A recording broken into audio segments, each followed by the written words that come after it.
Voilà, et j'aimerais ce matin justement parler de l'Église première, de cette Église parfois dite primitive, bien qu'elle ne soit pas primitive au sens négatif du terme, mais de ces premiers croyants qui ont connu des obstacles, qui ont connu aussi des murs, des difficultés, mais qui par la grâce de Dieu, amen, ont triomphé. Voilà, ils n'étaient pas meilleurs que nous, ils n'étaient pas parfaits, il ne faut pas rêver non plus. Parfois, les gens, en parlant du passé, croient que tout était excellent autrefois. Autrefois, il y a eu des choses excellentes, alléluia, il y a eu des choses difficiles, il y a eu des choses pénibles, il y a eu des choses décevantes, des choses même qui n'étaient pas à la gloire de Dieu.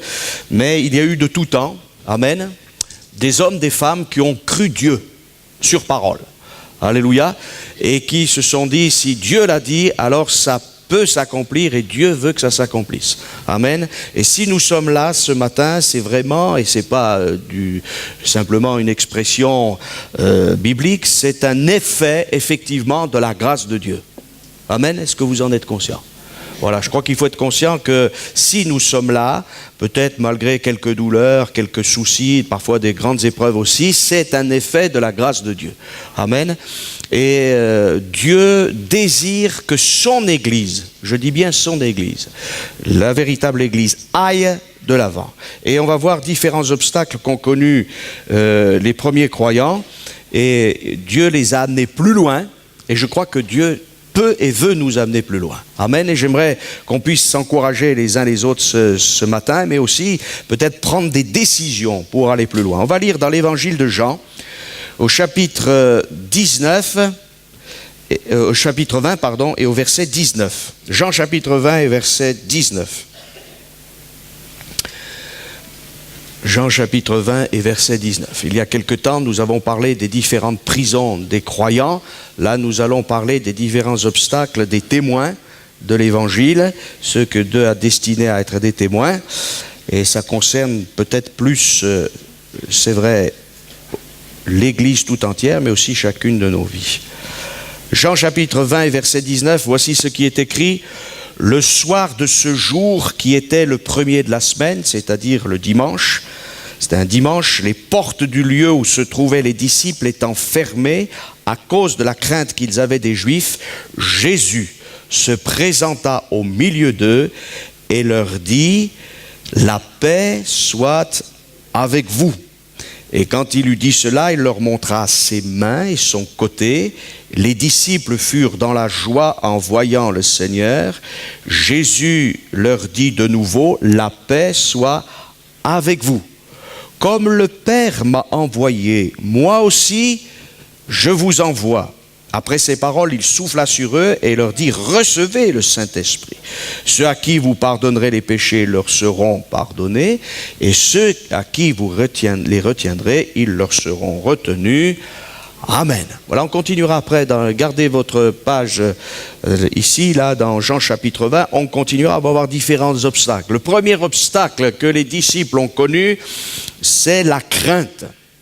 La Bible nous dit pourtant que Christ était ressuscité, il était apparu à Marie de Magdala et il nous est dit au verset 18 de ce même chapitre 20, Marie de Magdala a annoncé aux disciples qu'elle avait vu le Seigneur et qu'il lui avait dit ces choses. Christ était ressuscité. Amen. Mais entre un événement historique et s'approprier ce que Dieu a fait, c'est quelque chose de différent. Voilà. L'évangile, c'est pas simplement quelque chose de théorique, c'est quelque chose de pratique. Et vous savez tous très bien que le vécu est important. Bien sûr, il y a la théorie, il y a tout ce qui est réalité, mais après, il faut que ces réalités spirituelles, eh bien, deviennent du vécu dans notre vie. Et je crois que dans notre société qui est de plus en plus anti-Dieu, qui est de plus en plus anti-Christ, eh bien, nous pourrions, chacun d'entre nous, avoir de la crainte. La Bible nous dit que les disciples avaient fermé le lieu. Ils avaient fermé cette chambre haute. Ils avaient fermé cette pièce par crainte des Juifs, par crainte du Sanhédrin, par crainte de tous ceux qui étaient leurs opposants. Et là, ils étaient dans la difficulté, mais heureusement, alléluia, il y a le Christ glorifié, le Seigneur Jésus ressuscité n'est pas limité par les verrous par les portes, aussi fortes soient-elles, mais Jésus a voulu visiter les siens. Amen. Et il savait ce qu'il allait faire avec les siens, et Dieu sait ce qu'il va faire avec toi, à la condition que tu l'écoutes, à la condition que chacun d'entre nous l'écoutions, parce qu'il a un grand programme. Amen. Peut-être qu'il faut réfléchir aussi sur notre propre vie. Où est-ce que j'en suis avec le Seigneur? Le Seigneur même. Le diable peut-être est en train de me charger avec tous mes travers, avec tous mes manquements. Mais il y a un Dieu qui a un projet pour moi. Alléluia. Et il y a un Dieu qui a un projet pour son Église. Alléluia. Pour son Église locale. Et il veut nous faire sortir de ce lieu fermé, et avant que nous sortions de ce lieu fermé, lui, il vient dans le lieu fermé. Non pas pour nous imposer quoi que ce soit. Vous savez qu'il y a des gens, excusez-moi, qui sont des violeurs d'intimité, qui sont des gens qui veulent tout savoir sur vous, qui veulent vous imposer les choses. Non, mais Jésus vient, et il vient avec un programme de paix. Alléluia, ils étaient dans la crainte, ils avaient peur, et on pouvait les comprendre, parce que leur Seigneur, qui dans leur tête, ils pensaient qu'il allait triompher, ils ne pensaient pas à la crucifixion, ils ne pensaient pas, à la mort expiatoire de Jésus. Voilà, ils étaient hors programme de Dieu, ils étaient, excusez-moi, les disciples hors sujet. Et c'est parce que Jésus savait très bien qu'ils n'avaient pas encore tout compris, qu'il vient au milieu d'eux. Et il ne vient pas pour leur faire des milliards de reproches, il aurait pu, parce qu'il avait à t'abandonner, mais il connaît leurs craintes et il leur présente une salutation de paix. La paix soit avec vous. Amen. Et il n'y a rien de plus excellent que la paix de Dieu. Le monde ne connaît pas la paix de Dieu, et le monde ne peut pas la connaître, parce qu'il y a dans le monde des hommes et des femmes qui délibérément rejettent Dieu. Mais il y a aussi ceux qui, bientôt je le crois, vont accepter le Seigneur. En tout cas, nous l'avons accepté, et peut-être que tu es là dans la crainte, tu as peur, et ça te coince, ça te brise. Hein? Alors il y a des gens bien sûr qui disent, il faut se décoincer, vous savez. Mais c'est facile. Ça, c'est du psy à bon marché. Non, il faut que celui qui est l'auteur de la vie, que celui qui est l'auteur de la paix, parce que la Bible nous dit ceci, Jésus a fait la paix. Il ne l'a pas simplement proclamé, bien sûr qu'il l'a proclamé, il l'a donné, mais il l'a faite la paix. Jésus a fait la paix par le sang de sa croix. Amen. Et la croix de Christ, c'est la réconciliation avec le Père. Amen. Et pourtant on est toujours dans la crainte de Dieu, mais là ils avaient la crainte des hommes. Et vous voyez, quand on a la crainte des hommes, on ne peut pas avoir la crainte de Dieu. Mais quand on a la crainte de Dieu, c'est-à-dire le grand respect de Dieu, on n'est pas dans la peur des hommes. Et je crois que ce matin, c'est pour tous et pour chacun. Le message de Jésus, c'est celui-ci. Voilà, et Jésus les disciples sont remplis de joie, ils sont dans la joie, il leur montre ses mains et son côté, les preuves qu'il est bien le Christ crucifié et ressuscité, et ils sont dans la joie. Amen. Et oui, il faut être dans la joie. Christ est ressuscité. Et la Bible nous dit que Jésus va leur dire de nouveau, alléluia, il insiste, la paix soit avec vous. Amen. Comme le Père m'a envoyé. Et d'un seul coup, une mission. Eh oui, pas simplement vous êtes dans la paix maintenant, tranquille, vous avez le salut. Bien sûr que c'est ça. Mais vous vous rendez compte, de la même façon que le Père m'a envoyé. Et la mission de Christ, c'est une mission grande, glorieuse, à nul autre semblable. Mais de la même façon que le Père m'a envoyé, moi, le Christ, je vous envoie. Amen. Et il ne nous envoie pas n'importe comment, mais il nous a dit après ces paroles, il souffla sur eux, il dit recevez le Saint-Esprit. Il faut, pour que nous puissions continuer cette mission ou même l'aborder, que celui qui est Seigneur, c'est-à-dire aussi le Saint-Esprit, parce que la Bible nous dit que le Saint-Esprit Seigneur, il faut qu'il soit avec nous. Recevez le Saint-Esprit. Nous avons reçu Jésus pour notre salut. Amen. Mais l'Église a besoin de recevoir le Saint-Esprit. Amen. Bien sûr, lorsque nous nous convertissons, le Saint-Esprit vient faire son habitation en nous. Mais est-ce que nous recevons le Saint-Esprit comme nous recevons le Père, comme nous avons reçu le Seigneur Jésus? Il n'y a pas de problème. Le Père, nous savons qu'il nous aime. Nous savons que, le Jésus est mort pour nous. Mais nous avons aussi besoin de recevoir le Saint-Esprit. Amen. Et qu'il prenne la place qui lui revient aussi. afin d'agir au milieu de nous. Et alors les verrous vont s'ouvrir. La Bible ne nous dit pas que c'est Jésus qui a ouvert la porte, mais la porte a fini par s'ouvrir. Ils ne sont pas restés toujours là dans la crainte des Juifs. La preuve en est, c'est qu'après avoir reçu la puissance du Saint-Esprit, ils n'ont plus peur de rien. Est-ce qu'on va avoir peur des lois iniques que notre monde a créées? Il ne faut pas en avoir peur. Est-ce qu'on est dans la crainte de ces grands pontifes religieux qui veulent séduire le monde? Mais non! Notre crainte est ailleurs. Notre crainte est auprès de celui qui siège dans les cieux. Et nous craignons, au bon sens du terme, nous respectons d'une manière sainte, si je peux m'exprimer ainsi, celui qui a un nom au-dessus de tout nom qui puisse être nommé. Alléluia. Nous ne provoquons pas les hommes, nous ne rejetons pas les hommes, mais nous voulons les aimer comme Christ les a aimés, et que le plus grand nombre parvienne à la connaissance de la vérité. Et c'est pour cela qu'au verset 23, il nous est dit, ceux à qui vous pardonnerez les péchés leur seront pardonnés, à ceux qui vous les retiendrez, ils seront retenus. C'est pas le confessionnal comme on l'a inventé au cours des siècles, c'est la prédication de l'évangile et le témoignage de Jésus-Christ. Si je retiens le témoignage, comment voulez-vous que les gens, puissent connaître le pardon de leurs péchés? C'est pas possible. Mais si je prêche, si j'annonce Christ par mon témoignage, si toute ma vie se développe autour des promesses de Dieu et de la force que me donne le Saint-Esprit de Dieu, alors normalement, il y a des choses qui doivent changer. Amen. Et je crois que le peuple de Dieu, secrètement ou discrètement peut-être, mais aspire à quelque chose d'autre. Non pas pour avoir des beaux locaux, non pas pour avoir, en disant notre église c'est la plus grande de la ville, ça c'est stupide, ça sert à rien. Excusez-moi de le dire. Mais de voir vraiment des âmes gagnées à la cause de Christ. Voir des âmes qui ne vont plus en enfer, mais qui vont près de Jésus. Et je crois que ça nous a été rappelé ce matin. Dieu prépare quelque chose de grand et de glorieux, des noces. Il nous invite et plus on sera nombreux, plus ce sera bien. Alléluia. Donc le succès n'est pas le succès d'une dénomination, d'un ministère, mais le succès doit être attaché à la personne de Christ. Et l'Écriture nous dit que le Père est glorifié par Christ. Alléluia. Et l'œuvre du Saint-Esprit est là pour agir. Amen. Alors il s'est enfermé dans la crainte. Eh bien mon frère, ma sœur, ce matin, sors de ta crainte et laisse le Seigneur te parler, et il est en train de dire la paix soit avec toi. Après il y a tout le programme aussi, parce que je crois que la paix est associée au programme. Amen. Plus loin il nous est dit, verset 24, on continue. Thomas, appelé Didyme, l'un des 12, n'était pas avec eux lorsque Jésus vint. Les autres disciples lui dirent donc, nous avons vu le Seigneur. Mais il leur dit, si je ne vois dans ses mains la marque des clous, et si je ne mets mon doigt dans la marque des clous, si je ne mets ma main dans son côté, je ne croirai point.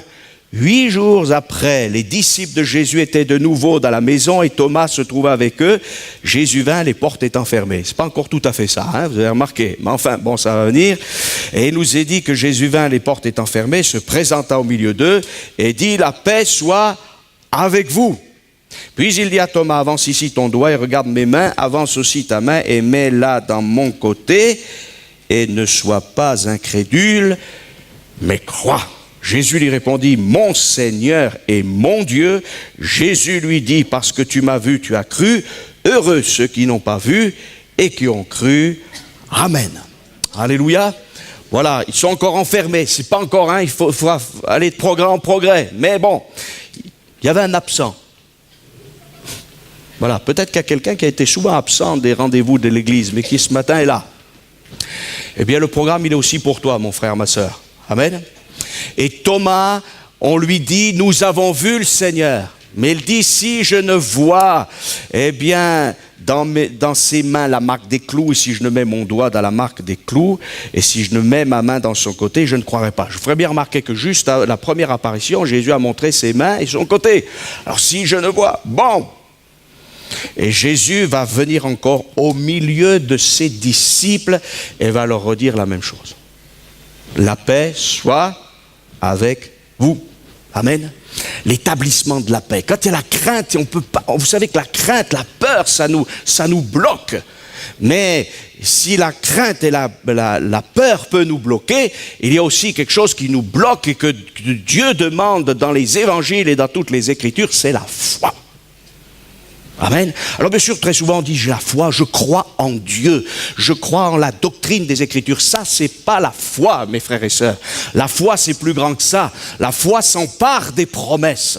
C'est pas croire en l'existence de Dieu. C'est pas dire un chrétien, c'est le contraire d'un athée. Il y a des gens qui croient en l'existence de Dieu, mais qui ne sont pas des croyants véritables, des chrétiens véritables. Croire en l'existence de Dieu, c'est une bonne chose. C'est déjà avoir un peu plus de sagesse et d'intelligence, parce que la Bible nous dit que l'insensé dit en son cœur, il n'y a point de Dieu. Mais la sagesse et l'intelligence spirituelle ne suffit pas pour être sauvé.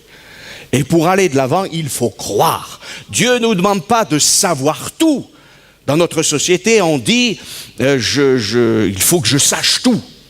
Non, pour éventuellement croire. Non, Paul dira, je sais en qui j'ai cru. Je ne sais pas tout. Et même lui, le grand religieux qui connaissait l'Ancien Testament, pas par cœur, mais en tout cas qui le connaissait très bien, qui avait été au pied des plus grands professeurs du judaïsme de l'époque, dira, nous connaissons en partie. Donc il y a des choses, on les connaît qu'en partie. Mais il y avait une chose que Paul connaissait, c'est que Christ était mort pour ses péchés, qu'il était ressuscité, alléluia, qu'il était vivant, qu'il était capable de sauver, de guérir, de délivrer de la puissance des démons, et que ce Jésus qui avait été crucifié, il revenait. Amen. Déjà, c'est pas mal, ça, si on sait ces choses, et non seulement si on les sait, mais si on les a vécues. Amen. Et Thomas est dans l'incrédulité, ce qui nous coupe les pieds qui nous coupe l'herbe sous les pieds, ce qui nous empêche d'avancer, c'est non seulement la crainte, mais c'est parfois l'incrédulité, il faut le reconnaître. Voilà. Alors, qu'est-ce qu'il va falloir faire? C'est toujours auprès de Jésus qu'il y a la solution. Solution pour la crainte qui me prend au ventre, la peur des hommes, mais la foi. La foi, elle est suscitée par Jésus. Si je regarde aux événements, mais je m'arrête. Mais si je regarde à Jésus régulièrement, je vais reprendre espoir. Alléluia. Et l'Écriture nous dit, j'aime beaucoup ce texte, il a marqué mon enfance, il a marqué mon expérience de jeune croyant, ce texte. Alors je vais vous dire pourquoi, parce qu'il était sur un panneau dans la maison de mon oncle qui était pasteur, et c'était marqué « Ayant les regards fixés sur Jésus », qui suscite la foi et qui l'amène à la perfection. Où est-ce que j'en suis de ma foi personnelle? Est-ce qu'elle a grandi? Ou est-ce qu'elle a diminué? Est-ce que dans nos églises, on est plus fataliste ou alors on se dit, vous savez, peut-être que même, finalement, l'influence des religions orientales, on dit, oh ben, ça doit se passer comme ça. Alors ma foi, Dieu l'a voulu ainsi. Non, vous savez qu'on peut faire changer d'avis le Dieu de la Bible. Et il veut ça d'ailleurs. Il nous dit, tiens, je prends une décision. Ah, tu me demandes, mais je vais changer. En fait, c'est pas qu'il a changé, véritablement. Mais Dieu veut toujours sauver. Est-ce que le Seigneur nous a dit, vous savez, en commençant le 21e siècle, maintenant, le monde sera tellement corrompu, excusez-moi, pourri, qu'on ne pourra plus rien faire? Non! Jésus dit, je suis avec vous tous les jours jusqu'à la fin du monde. Or, ce Jésus n'a pas changé. Alors, c'est à nous de changer et de dire, Seigneur, mais communique-moi la foi, que je puisse croire encore que de nombreux malades vont être guéris. Peut-être pas tous, mais de nombreux malades vont être guéris. Que tu vas sauver des âmes, alléluia. Et peut-être on va regarder un petit peu moins à l'aspect matériel et organisationnel, peut-être même de nos églises, mais plus à l'aspect de la vie. Amen. Parce que quand il y a la vie, on finit toujours par s'organiser. Alléluia. Alors Jésus dira à Thomas, ne sois pas incrédule, mais crois. Et là, il va y avoir la plus belle confession que pouvait faire un juif de son époque, parce que Thomas va même pas mettre, semble-t-il, les mains dans les mains ou dans le côté de Jésus, mais Jésus, il va dire, Thomas lui répondit, mon Seigneur et mon Dieu. C'est là une des preuves d'ailleurs des Saintes Écritures que Jésus n'est pas simplement un prophète, qu'il n'est pas simplement le Fils de l'homme, mais qu'il est aussi le Fils de Dieu. Parce que vous savez, pour qu'un juif puisse déclarer qu'un homme soit Dieu, il faut qu'il y ait une révélation du Saint-Esprit. Et la Bible nous dit qu'en Christ, il y a toute la plénitude de la divinité. Amen. On est compte, mais c'est extraordinaire. Alors je suis en voyage avec Christ, comme les disciples d'Emmaüs, et il y a là toute la plénitude. Et Jésus dira, parce que tu m'as vu, tu as cru. Alléluia. Jésus veut se révéler mon Seigneur et mon Dieu. Non plus de crainte, plus d'incrédulité, mais la paix de Dieu et aussi la foi de Dieu. Amen. On va continuer, vous voulez bien? Un autre thème. Jean chapitre 21, c'est juste à côté. Vous voyez, on est en train de démarrer avec l'Église là. On est à la fin de l'évangile de Jean. Et dans Jean chapitre 21 et verset 3, voici ce qui nous est dit. Simon-Pierre donc va dire à ses compagnons, Simon-Pierre leur dit, je vais pêcher. Ils lui dirent, nous allons aussi avec toi. Ils sortirent et montèrent dans une barque et cette nuit-là, ils ne prirent rien. Le matin étant venu, Jésus se trouva sur le rivage, mais les disciples ne savaient pas que c'était Jésus. Jésus leur dit, enfants, n'avez-vous rien à manger? Ils lui répondirent, non. Il leur dit, jetez le filet du côté droit de la barque, et vous trouverez. Ils le jetèrent donc, et ils ne pouvaient plus le retirer à cause d'une grande quantité de poissons. Alors le disciple que Jésus aimait dit à Pierre, c'est le Seigneur. Et Simon-Pierre, dès qu'il eut entendu que c'était le Seigneur, mit son vêtement et sa ceinture, car il était nu, et se jeta dans la mer. Les autres disciples vinrent avec la barque, tirant le filet plein de poissons, car ils n'étaient éloignés de la terre que d'environ 200 coudées, c'est-à-dire 100 mètres. Lorsqu'ils furent descendus à terre, ils virent là des charbons allumés, du poisson dessus et du pain. Jésus leur dit, apportez des poissons que vous venez de prendre. Simon-Pierre monta dans la barque et tira à terre le filet plein de 153 grands poissons. Et quoi qu'il y en ait tant, le filet ne se rompit point. Amen. Alléluia. Enfermés dans notre quotidien, enfermés dans nos activités matérielles, tout à fait légitimes d'ailleurs. Il n'y a rien de mal d'avoir, au contraire, on souhaite à tous un travail pour gagner sa vie, une activité, et bien évidemment, Pierre a vu Christ ressuscité, mais les disciples aussi, mais voilà, ils vont retourner à leur quotidien. Et vous n'avez pas remarqué des fois les gens que nous sommes, parce qu'on est tous pareils, Dieu nous bénit, alléluia, on a la paix de Dieu, même on a peut-être fait une expérience, voilà, on a fait quelque chose, alors méfions-nous aussi de l'expérience, parce que des croyants, ils vivent qu'avec les expériences passées. Et ils sont enfermés dans le quotidien. Moi, je bénis le Seigneur pour les expériences passées. Et qui ne pourrait pas bénir le Seigneur pour les expériences passées? Mais nous avons chanté le Dieu qui était, qui est et qui sera. Donc, gloire à Dieu pour les expériences passées, mais il faut que nous fassions encore des expériences aujourd'hui. Eh oui, aujourd'hui. Peut-être même quelqu'un va dire demain, on va... Non, mais aujourd'hui, on peut faire des expériences, non? Aujourd'hui, voilà. Ce matin, quelqu'un peut être renouvelé. À midi, pendant le jeûne et prière, là, entre 13h et 15h, connaître quelque chose de grand.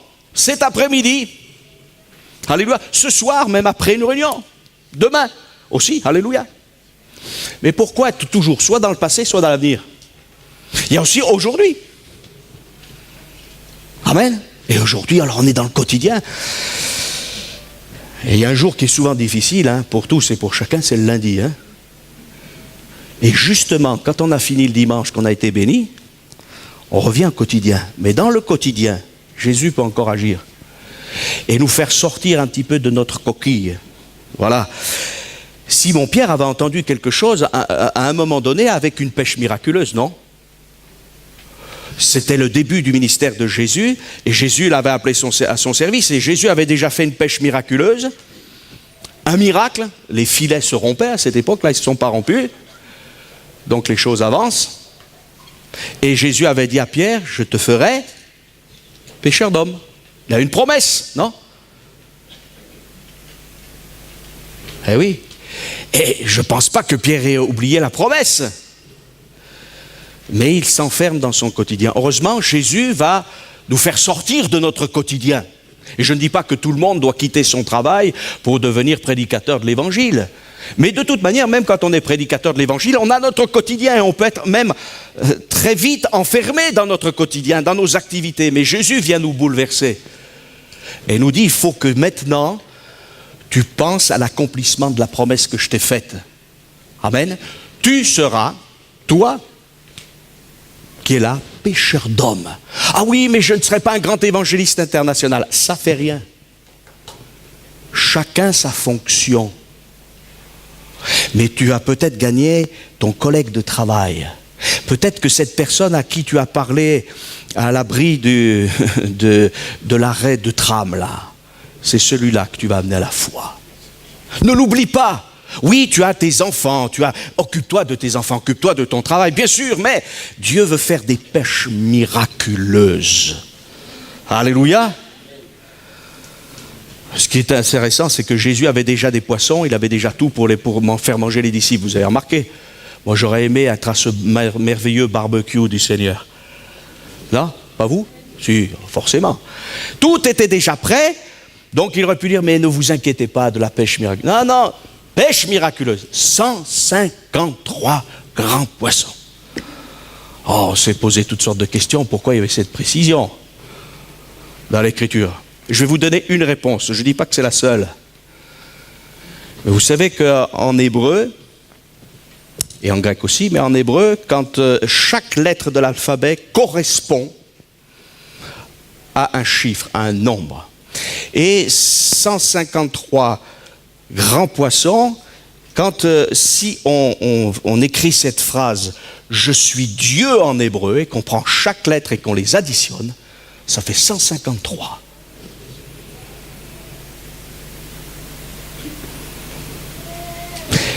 La signature de Dieu. Sans moi, vous ne pouvez rien faire. Mais rien. Ni du point de vue physique, ni du point de vue corporel, ni du point de vue psychique, ni du point de vue mental, ni du point de vue intellectuel, et encore moins du point de vue spirituel. Chaque jour, on devrait dire, Seigneur, je ferai tout, mais avec toi. Et avec lui, on peut avoir 153 grands poissons, mais parce qu'il y en a 153, c'est sa signature. D'accord? Et quoi de plus formidable quand Dieu met sa signature? En fait, quand Dieu met son sceau. Alléluia. Il dit, c'est moi qui suis Dieu. Je vous appelle, mais je ne vais pas vous laisser tout seul. Je vous laisse avec le Saint-Esprit pour aller de l'avant. Amen. Plus de crainte, plus d'incrédulité, plus prisonnier du quotidien, mais aussi dégagé de notre passé. Et plus loin, je ne vais pas faire la lecture, mais vous le savez, Jésus va avoir un entretien avec Pierre. Il va lui dire, il va lui répéter par 3 fois la même question, Pierre, est-ce que tu m'aimes? Et là, pour l'apôtre Pierre, ça va être quelque chose de terrible, parce que celui qui est bien sûr plein de miséricorde et de bonté, qui va à nouveau réutiliser Pierre, est en train aussi de l'interroger. C'est pas un interrogatoire de condamnation, mais ça remue le cœur de Pierre, les entrailles de Pierre, et nous savons que Jésus lui dit, est-ce que tu m'aimes de l'amour divin? Et Pierre lui répond, je t'aime de l'amour qu'un ami peut avoir pour son ami. Il n'a pas la prétention d'aimer comme Dieu aime. Et pourtant, par 3 fois, Jésus va lui dire, paix mes agneaux, nourris mes brebis, nourris mes brebis. Alléluia. On peut être prisonnier aussi de notre passé. C'est pas vrai? Et il y en a qui nous le rappellent, hein. Pas que l'adversaire, mais même les croyants parfois. Oh, il a fait. Rayé du carnet, vous savez. Ah bon? Mais qui es-tu pour rayer du carnet ton frère ou ta sœur?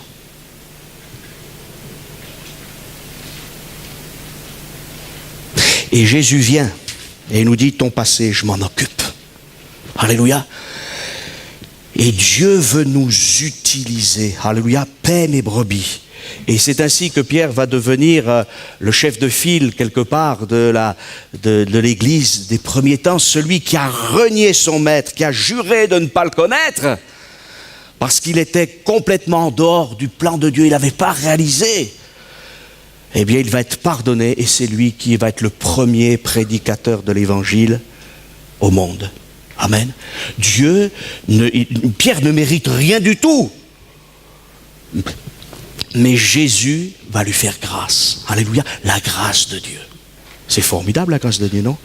Mes péchés sont pardonnés. Jésus non seulement me rappelle que je suis un pécheur d'homme, mais il veut aussi que je sois là parce que là, il est question de l'Église. Il y a l'évangélisation, mais il y a aussi l'Église. Nourris mes brebis, nourris mes agneaux. Et 2 fois encore, nourris mes brebis, une 2e fois. Voilà. Et Pierre va sortir de son passé. Alléluia. Il y a quelqu'un qui doit sortir de son passé, et peut-être même plusieurs personnes ce matin. Voilà. Alors Dieu va te faire grâce. Amen. Alléluia. Et puis aussi, vous savez, il y a une question que Pierre posera aussi à propos de Jean, parce que Jésus va dire à Pierre, il va y avoir des difficultés pour ta vie, un jour on te mènera là où tu ne voudras pas. Et Pierre va s'inquiéter à propos de l'apôtre Jean. Et celui-là, qu'est-ce qui va lui arriver, parce que bien sûr, il avait travaillé très souvent avec l'apôtre Jean. Ils étaient en binôme, là, pour les missions d'évangélisation. Alors, voilà, c'est mon compagnon de service. Qu'est-ce qui va lui arriver? Et le Seigneur lui dit, mais écoute, si je désire qu'il vive jusqu'à ce que je vienne, ça c'est mon problème. Et parfois, ce qui nous bloque aussi, ce qui nous enferme dans par une palissade, c'est le sort des autres, le service des autres, le ministère des autres. Et parfois, excusez-moi, nous louchons les uns sur les autres en disant, lui il a fait ceci, lui il a fait... moi j'aurais aimé, qu'est-ce qu'il va devenir? Est-ce qu'il ne va pas prendre une plus grande place que moi dans l'église, entre guillemets? Mais qu'est-ce que ça a comme importance? C'est très humain, c'est très charnel parfois. Alors bien sûr, Pierre quand même a de l'affection pour Jean, il s'inquiète parce qu'il est le plus jeune. Et ça c'est tout à fait noble. Mais est-ce que parfois aussi nos sentiments, aussi nobles soient-ils, ne nous enferment-ils pas dans notre système? Il y a eu, comment dirais-je, toute une providence de Dieu, un plan de Dieu pour Pierre. Il y en a eu un pour Paul, il y en a eu un pour Barnabas, il y en a eu un pour Jacques, le frère du Seigneur, il y en a eu un pour Jude, il y en a eu un pour Apollos. Chacun était différent. Mais ils avaient le même Dieu. Amen. Alors on peut se faire enfermer aussi par toutes sortes de systèmes de ce genre. Voilà, par une forme de sentimentalité qui nous lie. Vous savez qu'un homme dira au Seigneur, laisse-moi d'abord ensevelir mon père, après je te suivrai. Son père n'était peut-être même pas mort, hein. C'est ce qu'on peut comprendre d'ailleurs. Ah, quand voilà, mon père est très âgé là. Alors, quand je commencerai à te servir, il fallait qu'il prenne soin de son père, mais il pouvait aussi suivre le Seigneur Jésus. Eh oui. Alors on se laisse enfermer dans les sentiments. Je ne peux pas, j'ai ma famille, il faut que je m'occupe de ma famille, il faut que je m'occupe des miens. Bien sûr qu'il faut s'occuper des siens, puisque la Bible nous dit que celui qui ne s'occupe pas des siens, il est pire qu'un infidèle. Mais que notre famille ne nous lie pas, que notre travail ne nous lie pas, que nous puissions être libérés par Christ. Amen. Et puis, bien sûr, parce que ça c'est encore autre chose, dans les livres des Actes des Apôtres, je continue encore 2 ou 3 exemples rapidement. Mais dans Actes chapitre 1, il nous est dit que, au verset 3, c'est Jésus qui parle à ses disciples, il nous est dit, après qu'il eut souffert, il leur apparut vivant et leur en donna plusieurs preuves, se montra à eux pendant 40 jours et parlant des choses qui concernent le royaume de Dieu. Comme il se trouvait avec eux, il leur recommanda de ne pas s'éloigner de Jérusalem, mais d'attendre ce que la Père avait promis, ce que je vous ai annoncé, leur dit-il, car Jean a baptisé d'eau, mais vous, dans peu de jours, vous serez baptisés du Saint-Esprit. Alors les apôtres réunis lui demandèrent, Seigneur, est-ce qu'en ce temps que tu rétabliras le royaume d'Israël? Il leur répondit, ce n'est pas à vous de connaître les temps ou les moments que le Père a fixés de sa propre autorité. Amen. Les apôtres avaient leur calendrier, et Jésus en avait un autre. Les apôtres avaient un planning. Et Jésus en avait un autre. Ça ne veut pas dire que le planning des apôtres était complètement faux, mais il y avait besoin de le rectifier. Jésus ne leur parlait plus du royaume d'Israël, du royaume de Dieu en faveur d'Israël, et pourtant ce royaume il vient et très bientôt, mais Jésus leur parlait du royaume de Dieu et de ce qu'il allait faire au milieu des nations. Amen. Et parfois, nous sommes là avec Dieu en disant, tu sais, moi, Seigneur, j'ai un programme. J'aimerais bien que mon programme se réalise. Mais on a tout faux. Dieu nous donne le fruit de l'esprit. Dieu nous donne les dons spirituels pour être efficaces dans son œuvre. Dieu nous accorde le baptême du Saint-Esprit pour être des témoins. Mais Dieu a aussi ses directives. Amen. Et il y a des moments, on précède Dieu. Parfois, on est en retard sur le plan de Dieu. Et parfois, on ne comprend pas ce qu'il veut faire. Jésus avait parlé du royaume de Dieu pendant 40 jours. Mais eux, ils avaient confondu ce grand royaume de Dieu avec le plan pour Israël, qui fait partie du royaume de Dieu, qui est important. Alors Jésus dit, ce n'est pas à vous de connaître les temps, les moments que le Père a fixés de sa propre autorité. Vous savez que dans le monde religieux juif et particulièrement, il y avait des experts dans le calendrier pour les nouvelles lunes, pour les mois, afin de célébrer les fêtes au bon moment. Et tous ces gens étaient des spécialistes. C'était indispensable, c'était nécessaire. Et quelque part, on vit aussi dans le temps. On doit faire notre planning, on doit être intelligent. Mais il y a des moments aussi où nous devons réaliser quel est le planning de Dieu. Et dans quel temps nous sommes. Et si pour le quotidien, je pense que Dieu peut nous conduire, à combien plus forte raison va-t-il nous conduire en ce qui concerne son Église? Et aujourd'hui, le temps est à l'évangélisation, le temps est à la prière, alléluia, le temps est à renouveler ces moments d'intimité avec Dieu, et je vais le dire, nous ne sommes pas encore au ciel. Et si nous mobilisons l'Église uniquement sur la louange, nous ne sommes pas dans le planning de Dieu. Nous ne sommes pas dans le calendrier de Dieu. Il y a un temps pour la louange ici-bas, et nous avons loué ce matin, et continuons de le louer tous les jours.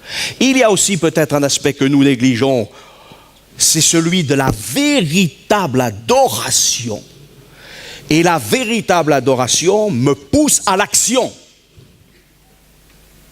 Et non pas à la contemplation uniquement. Je crois que pour le croyant, il y a un temps de contemplation, mais il y a un temps d'action. Et dans le monde évangélique, il y a ces tendances, et nous-mêmes, nous avons peut-être ces tendances, parce que c'est tellement formidable de louer le Seigneur, et loin de moi la pensée de dire qu'il ne faut pas le faire, mais il y a le calendrier de Dieu, et Jésus dit, revêtez-vous de la puissance du Saint-Esprit et vous serez mes témoins. Amen. Alléluia. Prisonniers de notre planning, prisonniers de notre façon de penser, en pensant que peut-être même, comme disait Paul, certains pensaient que le royaume de Dieu était déjà là. Au sens plein et entier du terme. Non, non, il faut aller plus loin que ça. Alors, vous savez, quand on reste parfois dans notre vision, Dieu permet certaines choses. Dans Actes chapitre 8, je vous fais la lecture.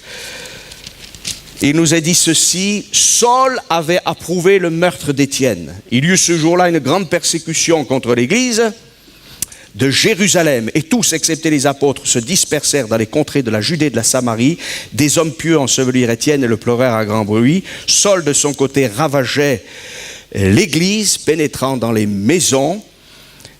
Il en arrachait hommes et femmes et les faisait jeter en prison. Ceux qui avaient été dispersés allaient de lieu en lieu, annonçant la bonne nouvelle de la parole. Alléluia. Amen. Ils étaient restés dans la capitale. J'ai eu le privilège d'aller en Israël par 2 fois.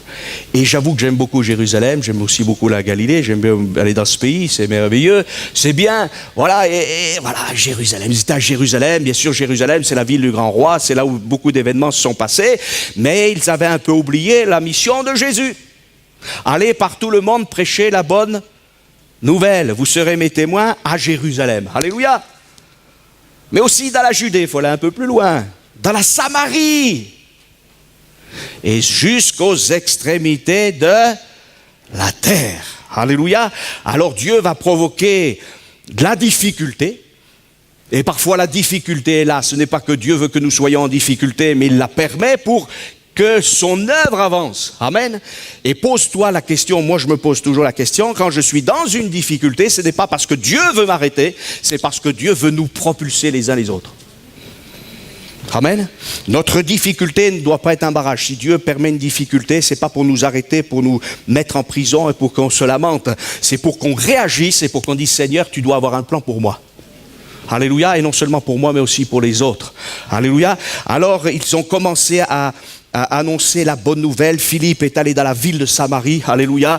Il s'est retrouvé sur le chemin de Gaza, là, dans le territoire des ex-Philistins et compagnie.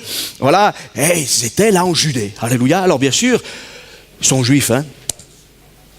On peut faire cette interprétation. Vous serez mes témoins à Jérusalem, dans la Judée, jusqu'à Samarie, et jusqu'aux extrémités de la terre d'Israël. Non? Seulement la terre, c'est pas que la terre d'Israël. Alors heureusement, il y a Acte 10. Et Pierre est enfermé dans sa tradition du judaïsme. Mais Dieu lui dit, tu vas aller, vous connaissez l'histoire, la vision, il prie sur la terrasse, il est là à Joppé. Vous savez ce que ça signifie, Joppé? Celle qui est belle. C'est un beau port. C'est là que Jonas est parti. Yaphé, Yafa, Yafo. Voilà. C'est beau, je suis bien. C'est là qu'il ira. Mais après, tu vas aller à Césarée. Comment je vais aller à Césarée, là? Mais c'est les garnisons romaines, c'est l'ennemi.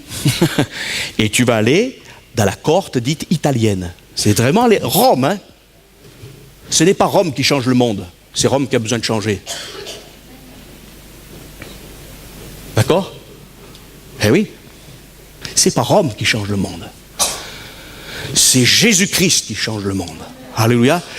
Et Pierre va reconnaître la main de Dieu. Il va arriver chez Corneille, vous le savez, qui est un homme pieux, mais qui ne connaît pas Jésus-Christ. Et alors que Pierre commence à leur prêcher l'évangile, ils sont baptisés du Saint-Esprit. Alors il y a le sceau de Dieu, il y a la signature de Dieu. Qu'est-ce que vous voulez faire? Ils sont païens, ils ne sont pas circoncis, ils n'observent pas les traditions des rabbins, mais ça ne fait rien. Leur cœur est purifié par le sang de Jésus.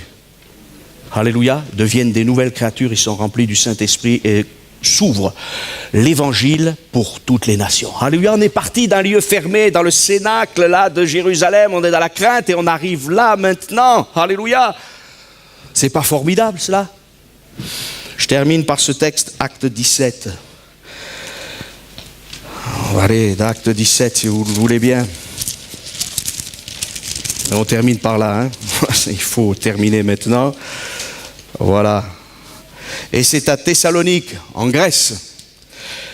Il nous est dit ceci, mais les Juifs jaloux prirent, Acte 17,5, mais les Juifs jaloux prirent avec eux quelques méchants hommes de la populace, provoquèrent des attroupements, ils répandirent l'agitation dans la ville et se rendirent à la maison de Jason. Et ils cherchèrent Paul et Silas pour les amener vers le peuple. Ne les ayant pas trouvés, ils traînèrent Jason et quelques frères devant les magistrats de la ville en criant. Ces gens qui ont bouleversé le monde sont aussi venus ici et Jason les a reçus. Amen. Alléluia. Ces hommes qui ont bouleversé le monde. Mais où était-il il y a quelques années? Dans un lieu fermé par crainte de tous. Et particulièrement de ceux qui sont des juifs extrémistes, quelques-uns là, hein, qui sont prisonniers de la tradition comme l'était Paul, et qui surtout ne veulent pas entendre parler de Jésus-Christ crucifié, ressuscité. Les Grecs cherchent de la sagesse, les Juifs des miracles, mais nous, dira Paul, nous prêchons Christ et Christ crucifié. Quel merveilleux verset! Ces hommes ont bouleversé le monde, mais est-ce que ce sont vraiment ces hommes qui ont bouleversé le monde, ou Dieu qui s'est saisi de ces hommes par sa parole et de son esprit pour bouleverser le monde? Eh bien, nous le savons, c'est Dieu qui bouleverse le monde, mais au travers de nos vies. Amen. Et le mot qui désigne ici, le mot monde désigne ici la terre habitée. Ils ont bouleversé la terre habitée. Amen. Et ce mot a donné le mot œcuménisme. C'est l'évangile qui dérange l'œcuménisme et qui bouleverse ce que l'homme a établi. On parle beaucoup d'œcuménisme. Mais on n'a pas besoin d'œcuménisme. On a besoin de Christ, de Jésus qui est mort il y a 2000 ans, qui est ressuscité et qui a rempli son Église de cadeaux, de dons et qui a envoyé le Saint-Esprit. Et c'est des hommes et des femmes remplis du Saint-Esprit, alléluia, qui bouleversent la structure qu'ont fait les hommes. Et c'est pour ça que l'Évangile sera toujours en contradiction avec les lois des hommes, avec les hyperstructures des hommes. Et aujourd'hui, les hyperstructures des hommes se mettent en place, que ce soit dans le monde politique, c'est d'une évidence, dans le monde économique, dans tout le système des communications. On regroupe les nations, on a toutes sortes de programmes, on veut faire penser les gens de telle et telle manière, la pensée unique est là, et surtout la pensée de l'Antichrist. Alors c'est sûr que l'Évangile est en complète contradiction, mais mes frères et sœurs, ne restons pas enfermés. Dieu veut plus pour nous. C'est difficile, mais je pense que toutes ces étapes, on peut les franchir. Alléluia, au fur et à mesure, et peut-être certaines en même temps, je ne sais pas. Mais Dieu veut qu'on sorte de notre coquille, excusez-moi l'expression, et on peut bouleverser le monde. Non pas nous, mais celui qui est avec nous. Alléluia. Alors, mon frère, ma sœur, tu as peut-être fermé les portes, mais Jésus vient ce matin. Amen. Et on va prier pendant quelques instants. Alléluia. J'aimerais pas qu'on puisse partir comme ça, simplement sur un message peut-être qui vous a fait du bien, qui vous a encouragé, mais qu'on puisse vraiment réaliser ce matin, alléluia, que le Saint-Esprit est au milieu de nous et qu'il veut changer nos habitudes, qu'il veut changer notre façon de voir, notre façon de vivre. Alléluia. Et qu'il y a de l'espoir, il y a de l'avenir pour notre vie, alléluia. Et même s'il y a la persécution, la difficulté dans ta famille, auprès des tiens, dans ton travail, eh bien Dieu va t'aider. Alléluia, on va se lever et on va prier le Seigneur. Amen. Peut-être que tu